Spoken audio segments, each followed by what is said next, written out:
বলছে কোথা থেকে এইছো? বললে মুর্শিদাবাদ বহরমপুর থেকে এইছি, রাত ভোর 4:30 থেকে লাইনে দাঁড়িয়ে আছি। কেন? বললো ওই যে 3টে পরোটা, আনলিমিটেড তরকারি, এক টুকরো কাঁচা পেঁয়াজ, একটা কাঁচা লঙ্কা, একটা সিদ্ধ ডিম। শোনো, কিয়ামতের আলামত হচ্ছে তোমরা। আজকে ডিজাইনে চলছে সমাজ। কিসে চলছে বললাম? ডিজাইনে। দেখছেন না? বউ যদি, আচ্ছা কেউ যদি নিজের স্ত্রীকে বলে আমি রাত্রে পরোটা খাবো, একটু গাওয়া ঘি দিয়ে পরোটা করে দিও, দিবে না? দিবে না? আচ্ছা সেই পরোটাটা সুন্দর হবে না? হবে না? আবার যদি বউকে বলেন যে শুনো তোমাকে খুব ভালোবাসি, তুমি আজকে হাতে করে খাইয়ে দাও তো, দিবে না? দিবে না? খাইয়ে দিবে। ভালোবেসে তোমার মুখে টুকরো টুকরো করে মাংস দিয়ে তোমাকে খাইয়ে দিবে। কিন্তু আমাদের যুবকদিকে বইয়ের হাতের খাবার ভালো লাগেনি। বলছে কোথা থেকে এইছো? বললে মুর্শিদাবাদ বহরমপুর থেকে এইছি, রাত ভোর 4:30 থেকে লাইনে দাঁড়িয়ে আছি। কেন?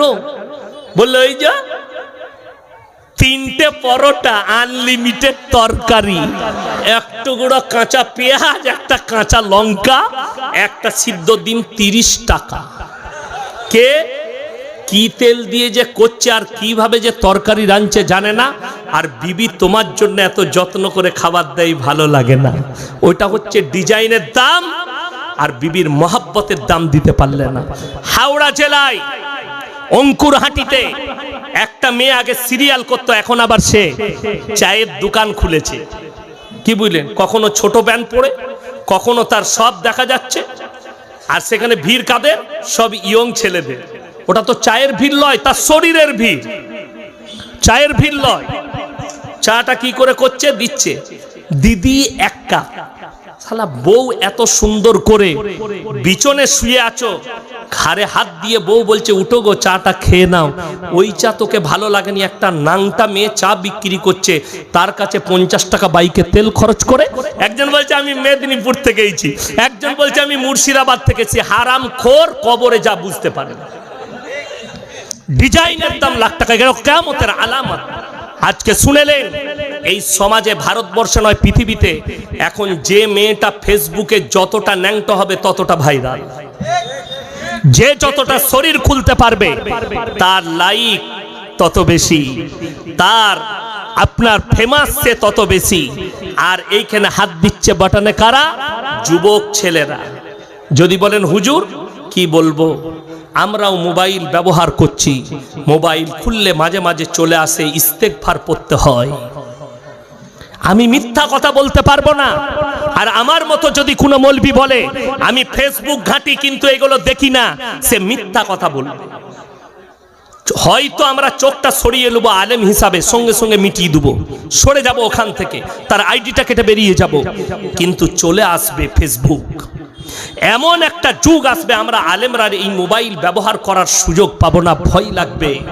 কেন? কিয়ামত কাছে আসছে, কিয়ামত দূরে নাই। কিয়ামত কাছে আসছে না, আসেনি, সন্নিকটে।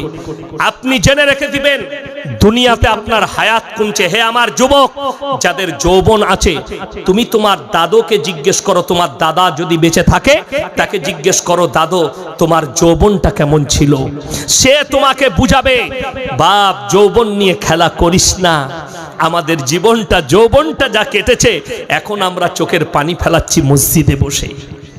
70 বছর বয়স হয়ে গেছে, তখন তাদের খালিয়ার পর শুয়ে বালিশে চোখের পানি ফেলা ছাড়া কোনো কাজ নাই। তারা যখনই 80 কোটা পেরিয়ে যাবে, শুয়ে শুয়ে খালি ভাববে আমি কবে মরবো, মৃত্যু কবে আমার কাছে আসবে, আর তাদের চোখের পানিতে ভিজে যাবে। কেন? তারপরে দুনিয়ার সব শখ মিটে যায়, এরপরে খালি মৃত্যুর শখটাই তার কাছে থেকে যায়, কবরের শখটাই তার কাছে থেকে যায়। হে আমার যুবক, তুমি সর্বদা ইবাদতে লিপ্ত হও, হক পথে চলো। বিবির থেকে বড় নিয়ামত পৃথিবীতে আল্লাহ কিচ্ছু দেয়নি, যেটা হালাল বিবি। তার সঙ্গে তোমার জন্য কোরআনে বলেছে তোমার বিবিকে তোমার জন্য খেতি বাড়ি করা হয়েছে। তুমি বিবি ছাড়া প্রত্যেকটা মানুষ কোরআন খুলুন, 18 পারা প্রথম পৃষ্ঠা। কাদ আফলাহাল মুমিনুনা আল্লাযীনা হুম ফি সালাতিহিম খাশিউন ওয়াল্লাযীনা হুম আনিল লাগবি মুরিদুন ওয়াল্লাযীনা হুম লিয-যাকাতি ফাইলুন ওয়াল্লাযীনা হুম লিফুরুজিহিম হাফিজুন ইল্লা আলা আজওয়াজিহিম আও মা মালাকাত আইমানুহুম ফাইন্নাহুম গায়রু মালুমিন। কাদ আফলাহাল মুমিনুন, হে আমার নবী প্রকৃত মুমিন কারা? নবীজি বললেন প্রকৃত, হে আমার নবী বলো মুমিন কারা? মুমিনদের 1 নম্বর চরিত্র আর আখলাক হবে আল্লাযীনা হুম ফি সালাতিহিম খাশিউন, তারা যখন নামাজ আদায় করবে ধীর স্থিরতার সঙ্গে নামাজ আদায় করবে, ধীর স্থিরতার সঙ্গে নামাজ আদায় করবে, তারা ধীরে ধীরে নামাজ পড়বে। আমার ভাই 5 মিনিটের নামাজে 10 মিনিট খরচ করুন। আমাদের সমাজের লোক মসজিদে কখন ঢুকে? ইকামত শুরু হয় তখন। লালবাগে দোকান আছে, ইকামত শুরু হয়ে গেছে, তাড়াতাড়ি শাটারটা ফেলি দিয়ে গিয়ে উজুর আল্লাহু আকবার, আর মনে পড়ছে না ক্যাশ বাস্কতে চাবি লাগাইছি না লাগাই, নামাজটা কত সুন্দর হবে। অনেকজন আবার নামাজে দাঁড়িয়ে টাকা গুনে, আজ বেশ ভালো বিক্রি বাটা হলো না, এই টাকা গুনে। জানেন নবীজি বলেছেন নামাজে দাঁড়ালে ফাইন্নাহু ইয়ারাক, তোমরা মনে মনে ভাববে আমরা আল্লাহকে দেখতে পাই বা না পাই, আমার আল্লাহ আমাকে অবশ্যই দেখছেন। ফাইন্নাহু ইয়ারাক, দুনিয়ার সব হাজত ছেড়ে দিয়ে নামাজে দাঁড়াও। পেশাব লাগলে প্রস্রাব করে নাও, পায়খানা লাগলে পায়খানা করে নাও। আমাদের সমাজের লোক জুম্মার দিনে নামাজ পড়তে যাবে, বিবি বলল 11:30টায় খাবার হয়ে গেছে, খেয়ে নেন। না না, সেরকম ভোগ তো লাগেনি, আগে নামাজটা পড়েই আসি। চলে গেল মসজিদে, ইমাম সাহেব লম্বা খুতবা দিয়েছে, সূরাও লম্বা ধরেছে। দ্বিতীয় রাকাতে দাঁড়িয়ে মনে মনে ভাবছে সালা খেয়ে নিলি ভালো হতো, বে এত লম্বা সূরা ধরে ভোগই লেগে গেল। নামাজ আর খাবার একসাথে ঢুকে গেল, গোলমাল। এইটাই নবীজি বলেছেন হাজত সেরে নাও। অল্প ভোগ লেগেছে, অল্প খেলেন, নামাজ পড়ে আবার খাবেন, হাজত মিটে গেল, নামাজে ধ্যান থাকবে। আসরের নামাজে মসজিদে ঢুকেছেন, আপনি ঢুকে দেখলেন ইকামত হচ্ছে, আপনাকে হালকা পায়খানা লেগেছে, আপনি মনে মনে ভাবলেন আগে নামাজটা পড়েলি, জামাতটা ছাড়া যাবে, তারপরে পায়খানা করবো। নামাজে দাঁড়িয়ে গেলেন, লম্বা সূরা ধরেছে ইমাম সাহেব, এরপর চতুর্থ রাকাতে দাঁড়িয়ে খালি এরকম করছে, সালা করে নিলি হতো বে। নামাজ আর পায়খানা মিশে গেল। ইসলাম নিষেধ করেছে না, নবীজি নিষেধ করেছে, হাজত সেরে নেন, আগে পায়খানা করে নেন। আচ্ছা, কোন মৌলবীর বয়ান শুনেছেন কোন হুজুরের? সে বলেছে 24 ঘন্টা মসজিদে ঢুকে থাকবি। আমার 1 লাখের উপরে বয়ান ছুটছে, একটা বার করতে পারবেন না। আমার পরে আমার বাবাজি রিয়াসতুল্লাহ সাহেব আসবেন, তিনার মুখ থেকেও শুনে যাবেন, তিনিও বলবেন না যে 24 ঘন্টা মসজিদে ঢুকে থাক। আমার আল্লাহ তাআলা আপনাকে নিয়ম বলে দিয়েছেন 5 ওয়াক্তের নামাজ 24 ঘন্টা ঢুকে থাকার প্রয়োজন নেই। শুনেলেন, কোন ব্যক্তি যদি বলে আমি 5 ওয়াক্তের নামাজ পড়ি আর মসজিদ থেকে বের হয় না, মসজিদে খালি আল্লাহ আল্লাহ করি, আল্লাহ আমার সংসার চালায়, লোকটা চোর না হলে ধোঁকাবাজ। লিখে দেন কাগজ থাকে তা। আমি চ্যালেঞ্জ ছুড়ে বললাম, কেউ যদি বলে আমি 5 ওয়াক্তের নামাজ পড়ি আর কোনো ব্যবসা কিচ্ছু করি না, আমি খালি মসজিদে বসে আল্লাহ আল্লাহ করি, আল্লাহ আমার সংসারটা চালিয়ে দেয়, এই লোকটা চোর, রাতের বেলায় চুরি করে, নাহলে সমাজকে ধোঁকা দিচ্ছে যে কোনো প্রকারে। এটা ইসলাম বলছি। কেন? কোরআন খুলুন। আমার আল্লাহ রাব্বুল আলামিন সূরা জুমআয় বললেন, ইয়া আইয়ুহাল্লাযীনা আমানু ইযা নুদিয়া লিস-সালাতি মিন ইয়াউমিল জুমআহ ফাসাউ ইলা যিকরিল্লাহি ওয়া যারুল বাই যালিকুম খায়রুল লাকুম ইন কুনতুম তা'লামুন। হে আমার বিশ্ব নবী, পৃথিবীর মানুষকে বলে দাও, যখন তোমাদিকে জুম্মার জন্য ডাক দেওয়া হয়, সব কিছু বেচাকেনা বন্ধ করো, খেতিবাড়ি বন্ধ করে দাও, আর আল্লাহর ঘরের দিকে ধাবিত হও। ধাবিত হও মানে কখন?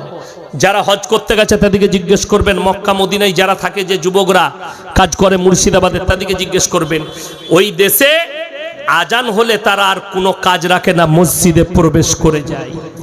আর আমাদের দেশে জামাত না দাঁড়ানো পর্যন্ত ঢুকবে না, ঠিক কিনা? যেমন দেখবেন ঈদের নামাজ হয় না, যত যদি বলেন 10টাই জামাত করব ঈদের, তারপরও দেখবেন 5 জনের নামাজ ছাড়া যাচ্ছে, লুঙ্গি তুলে ছুটে ছুটে আসছে, দাঁড়িয়ে যান। ঠিক বললাম না ভুল বললাম? লোক আছি কোথায়, যার মন যাবে সে এসে জায়গা খুঁড়ে বসবে, ও বলতে আসেন না, জলসা বেকার হয়ে যাবে। জান্নাতে ডেকে ডেকে নিয়ে গেলে আর জান্নাতে জায়গা হবে না, যার মন যাবে সে যাবে। কথাটা বুঝতে পারেননি? কত ডেকে বসাবেন, জায়গা আছে এসে খুঁজে বসে যাও। আর এমনি বললেও ওরা ওই দাঁড়িয়েই থাকবে। 10টা লোক দাঁড়াবে না? দাঁড়াবে, তো বসিয়ে লাভ হবে না, যার মন যাবে সে বসবে। বক্তা দিকে মধ্যখানে ডিস্টার্ব করতে নাই। কথাটা বুঝতে পারেন? লেন হারিয়ে যাবে, কি লেন হারিয়ে গেলে গোলমাল। হ্যাঁ, উনি ঠিকই বলেছেন, মধ্যখানে খালি আছে, উনার কষ্ট হচ্ছে, কিন্তু যে দাঁড়িয়ে আছে তার তো কষ্ট নাই। যে দাঁড়িয়ে আছে তার কষ্ট হলে সে ঠিক জায়গা খুঁজে বার করলি। তুই স্টেজে এতগুলো জায়গা আছে, উপরে চেপে বসে পড়বে, ভাঙলে ভাঙবে, স্টেজ দেখবে। আমার ভাই অনুরোধ করে বলছি, নামাজ মক্কা মদিনায় যান, আজান হলে তারা ঢুকে পড়ে। আমাদের দেশের লোক ইকামত না হলে মসজিদে ঢুকবে না। ঈদের দিনে 3 দিন আগে থেকে 1 সপ্তাহ আগে টাইম ফিট করে দিয়েছে, গোটা গ্রাম ছেলেরা মেয়েরা জানে 9টায় জামাত হবে, তারপরও হারামখোর লুঙ্গি তুলে তুলে আসছে। কেন? আমাদের দেশে তো 3টে কোয়ালিটির নামাজি আছে, হুজুররাও জানে। কটা? 3টে। একটা 5 ওয়াক্তের, একটা জুম্মার, আর একটা মাল আছে ঈদ আর বকরা ঈদ। ঠিক কি না? তারা কোনোদিন আসে না। আর ওই লোকগুলোই বেশি লাপায়। কবে? ঈদের দিনে। দেখবেন লাস্ট থেকে বলবে, হুজুর একটু নিয়ত খান বলে দিয়েন। তবে নিয়ত নিয়ে করবি কি? দরুদ শরীফ জানে না, সানা জানে না। আচ্ছা, আমি 15টা গ্রামের ইমাম। কটা বললাম? 15টা। আমি নামাজে দাঁড়াবো, একজন এসে বললে, হুজুর একটু নিয়তটা বলে দেন। আমি বললাম যে সানাটা জানিস? জানি না। দরুদ শরীফ জানি না। আমরা কিচ্ছু জানি না। বলে না। আমি বললাম তোর নামাজ এমনি হবে না, তুই ওইখানে গিয়ে এমনি দাঁড়া। আমি নিয়ত বলবো না, আমি যা পারিস করেলে আমি নিয়ত বলবো না। কেন? 5 ওয়াক্তের নামাজের দিকে নিয়ত বলতে হবে বাবা, যারা জানে তাদেরকে বলতে হবে। তো যে মাল কটা জানে না সে তো জীবনে জানবে না, ও তো নামাজই জানে না। ও খালি ঈদ আর বকরা ঈদ, জোহর থেকে মালটা নাই গায়ে। এই দেখবেন কুরবানির দিনে এই লোক কটা যারা ঈদ আর বকরা ঈদ ছাড়া কিছু পড়ে না, খালি ইমামের সালামটা ফিরা, সালাম ফিরা মাত্র চলবে, তাড়াতাড়ি গরুটা ফেলাইতে হবে বলে মেরে দিলে ছুট। ঠিক বললাম না ভুল বললাম?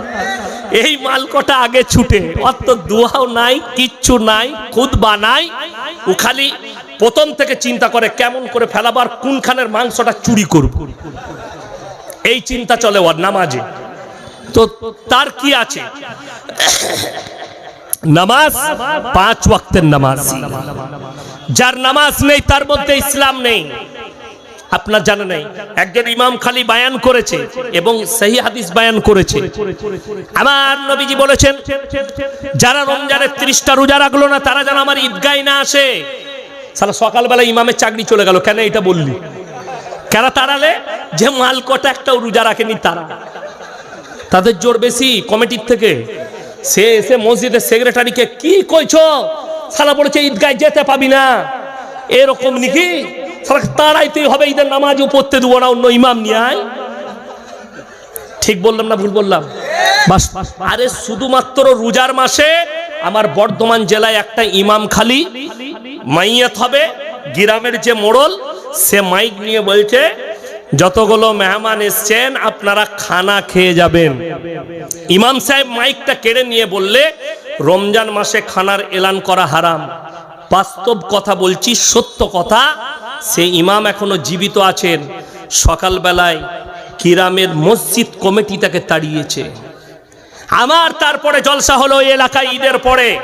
আমি ডাইরেক্ট স্টেজে বললাম, রমজান মাসে মাইয়াত বাড়িতে খানা রান্না করা হারাম। তখন সবাই বলছে, হুজুর একদম হক বলেছে। ভাই, আমি বললে হক আর ইমাম বললে তাড়াবি? ও তো জানে যে চাকরি যাবার ভয় নাই, আমার চাকরি যাবার ভয় আছে। এই যে জলসা করছি, এখনই যদি এরা বলে যে এত কড়া বায়ান করবেন না, আমার গাড়ি রেডি আছে, নামবো, পয়সা ফেকো, তামাশা দেখো, পালিয়ে যাবো, তুই বুঝে লিগা। আবার যেখানে আসবো এইটাই বলবো। সহ্য করার হলে সহ্য করবে, আমার চাকরি যাবার ভয় নাই। কিন্তু ইমাম সাহেব ভাই বললেই তাড়িয়ে দিবে। দুঃখটা ওইটাই, যারা বেনামাজি তারা এসে মসজিদে মাতব্বরি করে। আজকে বাস্তব কথা বলছি, যদি গোটা মুর্শিদাবাদ জেলায় একটা মাদ্রাসাওয়ালা বলতে পারে, এত বড় বড় মাদ্রাসা, যে একটা অমুক গ্রাম থেকে একটা গ্রাম কমিটির লোক এসেছিল যে হুজুর হাদিস কোরআন থেকে শর্তগুলো লিখে দেন, কোন কোন লোক মসজিদ কমিটিতে থাকতে পারবে, একটা বলে দেখে এই মৌলবীরা যে কোন কমিটি গেছে গ্রাম কমিটি।